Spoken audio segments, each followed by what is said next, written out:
सत नमो आदेश गुरु महाराज जी को आदेश।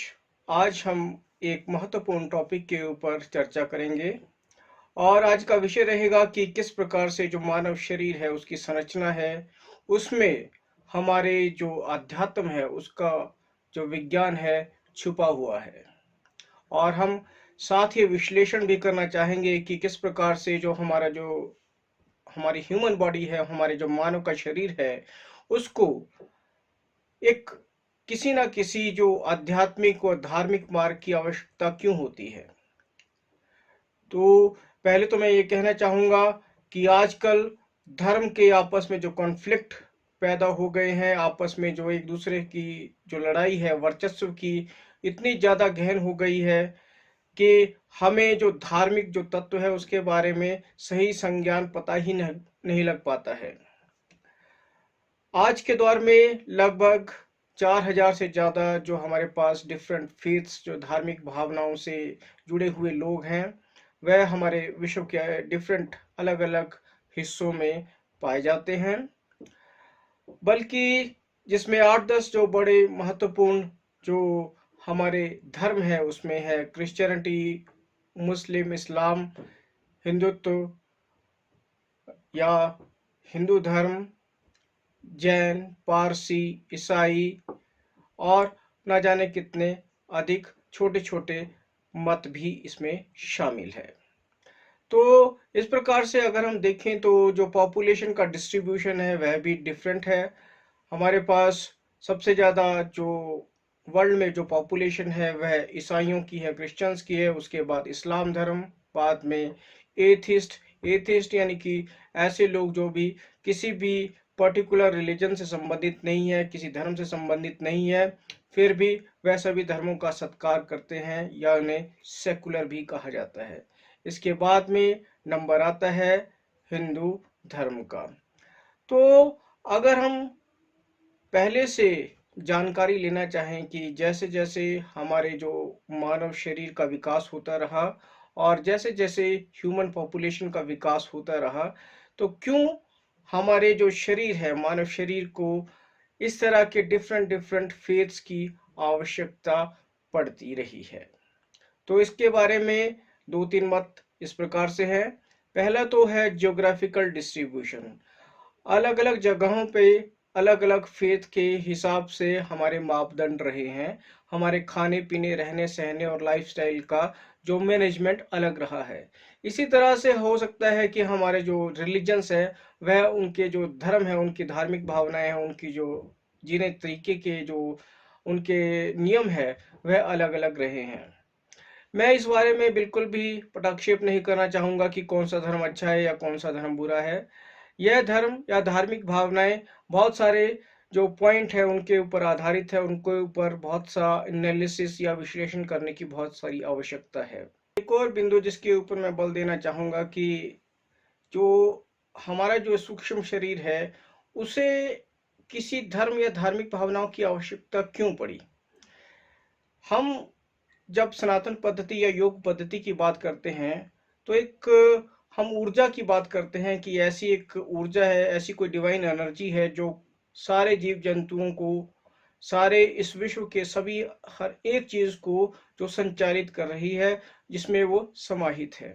तो इस प्रकार से हमारे जो सूक्ष्म शरीर है जब पूर्ण रूप से जो संसारिक जो हमारे संसाधन है, उपयोग की वस्तुएं हैं, वह उसका उपयोग कर जाता है, तो बाद में कुछ ऐसी स्थिति पैदा होती है जब आदमी समय रहते अपने अंदर भी सोच विचार करता है कि हम क्यों इस जगत में आए, हमारे इस जीवन का उपलक्ष्य क्या है और इस जीवन को कैसे हम ज़्यादा अच्छी तरह से पॉजिटिव डायरेक्शन में लेकर के जाएं। तो शायद यही कारण रहे होंगे कि अलग अलग जगहों पर अलग अलग जो जियोग्राफिकल डिस्ट्रीब्यूशन के तहत हमें हमारे जो महापुरुष लोग हुए हैं उन्होंने अपने आप को आत्ममंथन किया, तो उन्होंने कुछ नियम बनाए और वो नियम बाद में एक धर्म का रूप लेकर के आगे सामने आए। तो या तो एक ऐसा भी कहा जा सकता है कि कोई राजा, साम्राज्य में कोई राजा था, उसने जिंदगी जीने के लिए कुछ नियम बनाए और धीरे धीरे वह नियम कुछ संस्कार बन गए। संस्कार बनने के साथ वह with the passage of time एक जनरेशन से दूसरे जनरेशन तक वह एक धर्म का रूप लेते रहे। जैसे कि अगर हम बात करें इस्लाम धर्म की, इस्लाम धर्म हमारे गल्फ कंट्रीज में, हमारे जो ईरान, इराक, जो सऊदी अरेबिया उस साइड में ज़्यादा फॉलो किया जाता है। तो मोहम्मद साहब भी मक्का मदीना, मक्का शरीफा की तरफ में उनका जो एरिया रहा है सबसे पहले, तो उन्होंने वहाँ के हिसाब से अपने नियम और कानून बनाए और धीरे धीरे वह नियम जिंदगी के जीने के तरीके बन गए और जिंदगी के जो तरीके थे वह धर्म का रूप लेकर के हमारे सामने आ गए। पर मानव ने, हमने उस धर्म को, धार्मिक भावनाओं ने एक दूसरे के साथ हमारे पास परस्पर संबंध बनाने के लिए भी उपयोग में लेकर आए। तो बड़े ही अच्छी इसमें बातें हैं कि कुछ एक एरियाज हमारे विश्व में ऐसे भी है जो कि बहुत सारे धर्मों के चीज़ों को फॉलो करते हैं। जैसे कि पंजाब या हमारे पूर्वोत्तर के कुछ एक क्षेत्र है जहाँ पर के बहुत से धर्मों का आपस में इतना तालमेल है जिसको कि हम गंगा जमुनी तहजीब या सभ्यता के नाम से भी जानते हैं। क्योंकि हमारे खाने पहने, रहने सहने की जो व्यवस्थाएं थी वह लगभग सेम ही थी, लगभग समान ही थी। तो हमने एक दूसरे की जो चीज़ें हैं उन दोनों चीज़ों को अडेप्ट कर लिया। तो धर्म या धार्मिक भावनाएं एक दूसरे को जोड़ने के काम भी आती है, बजाय इसके कि तोड़ने की। पहले तो अब हम समझ जाएं कि जो मानव शरीर है वह सभी देशों में, सभी अलग अलग वर्ल्ड के हिस्सों में एक प्रकार की ही संरचना लिए हुए है। हालांकि थोड़ा सा शारीरिक रंग, टेक्सचर या थोड़ा सा कद काठी या थोड़ा सा उसकी जो हमारी जो मानसिक जो स्तर है उसके ऊपर फर्क हो सकता है, किंतु अगर हम देखें तो बेसिक तौर पे जो मानव शरीर की संरचना है केवल एक और एक ही प्रकार की है। तो हमें डिफरेंट रिलीजन्स से बंधे रहने का कोई भी तात्पर्य नहीं रह जाता है। पहले हम अपने मानव शरीर के विज्ञान को समझ जाए, यही बड़ी उपलब्धि होगी। तो अब मैं परिचर्चा का जो रुख है वह दूसरी तरफ लेना चाहूँगा कि अगर हम अलग अलग धर्मों या मतों से भी जुड़े हुए हैं, फिर भी हमारे जो आत्मिक रूप से, जो आध्यात्मिक रूप से भूख एक ही तरह की होती है। हो सकता है हम अलग अलग धर्मों के साथ या अलग अलग संप्रदायों के साथ जुड़े होने के बावजूद हमारा जो उपासना करने की या पूजा करने की या प्रार्थना करने की जो तरीका है, पद्धति है, थोड़ी थोड़ी भिन्न हो सकती है। किंतु इन विभिन्न पद्धतियों के कारण भी हम केवल एक मानव शरीर सब प्रकृति के साथ ही जुड़े हुए हैं।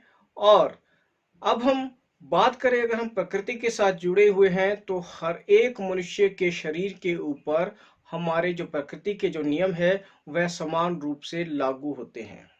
हर एक मनुष्य को ऑक्सीजन चाहिए, हर एक मनुष्य को खाने के लिए अलग अलग व्यवस्थाएं चाहिए, प्रोटीन्स, कार्बोहाइड्रेट और पानी भी चाहिए। तो इस प्रकार से जो बेस लाइन है हमारे मानव शरीर की करीब करीब सेम ही है। तो इस विषय में अगर कोई मनुष्य आपसी रूप से मतभेद रखता है किसी मत, संप्रदाय या धर्म, जाति या किसी विशेष आधार पर, तो मैं समझता हूं वह बहुत ही बड़ी भूल होगी प्रकृति के प्रति और सनातन पद्धति के साथ ही ये बहुत बड़ा धोखा भी है। क्योंकि जो प्राकृतिक और प्राकृतिक व्यवस्थाओं पर जो आधारित हमारा जो सनातन धर्म है वह केवल प्रकृति के नियमों पर ही आधारित मनुष्य शरीर की संरचना और उसकी जरूरतों को ध्यान में रखते हुए बनाया गया है।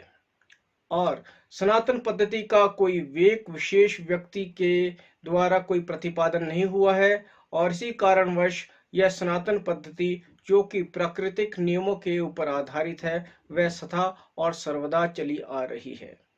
इस बारे में मैं एक छोटी सी और टिप्पणी करना चाहूंगा। अगर कोई धार्मिक भावना या कोई धार्मिक जैसे कोई सेक्ट है जितना ज़्यादा लचीला होगा, जितना ज़्यादा उसमें समरसता होगी, जितना अडेप्टेबिलिटी होगी, लचक होगी, वह उतना ही फलीभूत और ज़्यादा समय तक सस्टेन कर पाएगा। तो साथ ही मेरा सभी धर्मों संप्रदायों के साथ एक संदेश देने का भी एक उद्देश्य यही है कि हम अपनी मानसिक स्तर को इतना ऊंचा खुला रखें ताकि हम उस लेवल पर हम मानव शरीर के विज्ञान को समझ पाए कि यह एक प्रकृति का ही रूप है और प्राकृतिक संसाधनों को हमें मनुष्य शरीर के हिसाब से ही इस्तेमाल करना है। अब दूसरी बड़ी बात ये पैदा होती है कि जो प्रकृति और प्रकृति के नियमों को हम सुचारू रूप से अपने शरीर में धारण कर ले, वही योग की व्यवस्था है। और योग हमें पहले यही सिखाता है कि पहले तो हमारे जो शरीर है उसके विभिन्न अंगों को, उनके उपयोग को और उनके द्वारा संचालित जो चीज़ें हैं उनको सही तरीके से समझे। मानव शरीर को समझने के साथ साथ अपने जो आध्यात्मिक जो आत्मिक शरीर है, सूक्ष्म शरीर है, उसको भी समझना बहुत जरूरी है। उसको समझने के प्रयास के लिए आत्म मंथन, आत्मज्ञान या आत्म दर्शन का बहुत ही बड़ा योगदान रहता है। यह आत्म मंथन कैसे आएगा? इस आत्म मंथन को या अपने आप को समझने के प्रयास को किस तरीके से हम आगे लेकर के चलें, इसके बारे में हम आगे के वीडियो में चर्चा करेंगे। आज के जो वीडियो का जो मुख्य उद्देश्य या समरी यही थी कि हम चाहे किसी भी धर्म, संप्रदाय या वर्ग से संबंधित हो या किसी भी फेथ को फॉलो कर रहे हैं, किंतु हमारे जो योग है, योग की जो अवधारणाएं हैं, उनके जो नियम है, वह सब पर लागू हो सकते हैं और योग को सबको सुचारू रूप से करना चाहिए ताकि हम अपने बौद्धिक बल को भी अधिक बढ़ा पाएं, साथ ही साथ अपने शारीरिक और आध्यात्मिक विकास की तरफ भी ध्यान दें। और क्योंकि आजकल योग का बहुत ही बड़ा एक ट्रेंड चल पड़ा है, तो हम इस बात के ऊपर बल देना चाहेंगे कि योग को न केवल शारीरिक रूप से शारीरिक क्रियाओं के रूप से लिया जाए, बल्कि आत्म उन्नति और आत्म मंथन के हिसाब से भी लिया जाए। जैसे ही आत्म मंथन होगा, वैसे ही व्यक्ति का विकास होगा। व्यक्ति के विकास के साथ हम समूचे समाज, देश व विश्व का भी विकास कर पाएंगे।